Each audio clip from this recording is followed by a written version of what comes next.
Marry me."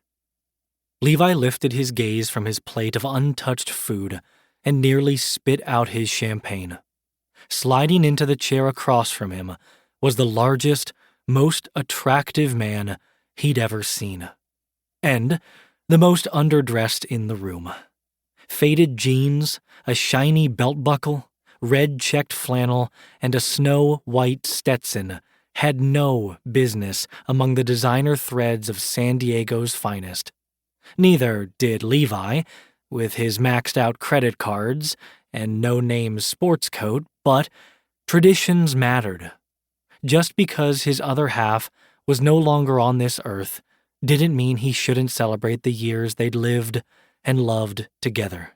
Here, in this place where 16 years ago, they'd toasted their vows with friends and family. After the shitty few days Levi had had, he deserved to wallow with the best champagne as his company. And this cowboy, apparently. Wait. Cowboy? It couldn't be. "Did I steal your words, Agent Bishop?" The handsome stranger with the Texas accent drawled. Bronze skin spoke of a lifetime in the sun. Warm brown eyes were punctuated by deep laugh lines. His dark, silver-flecked beard dusted a chiseled jaw, and teeth as white as his hat dug into his full lower lip. "The only one I need is yes." Levi glanced at the bottle of champagne in the sterling silver ice bucket beside him. He'd only drunk half, nowhere near enough to get him tipsy, nowhere near enough to make him hallucinate the mountain of a man across from him, or the fact that Mount Cowboy knew his name, or that what he was proposing was absurd. There was only one explanation. He lowered the flute to the table, careful not to form an angry fist around the stem and shatter the delicate crystal. "Agent Marshall, I presume?" "Brains and beauty." The cowboy withdrew a leather wallet from his back pocket and tossed it onto the table. A familiar brass badge twinkled under the restaurant's chandeliers, next to a badge that read Special Agent Emmitt Marshall. Levi folded his arms and clutched his biceps to keep from swinging. "So, you're the asshole who cratered my investigation." Agent Marshall raised both hands, palms out. "I was trying to help," Levi scoffed. "Get a better definition of help." "That's why I'm here."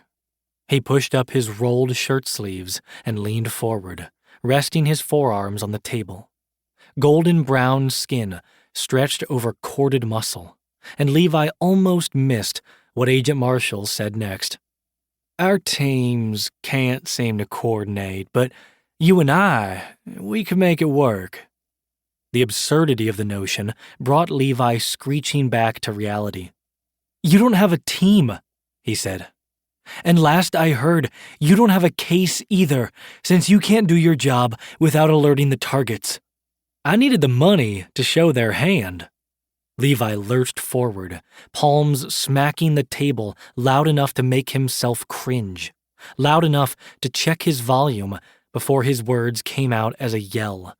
"And I needed to get those traffickers behind bars before they trapped more victims."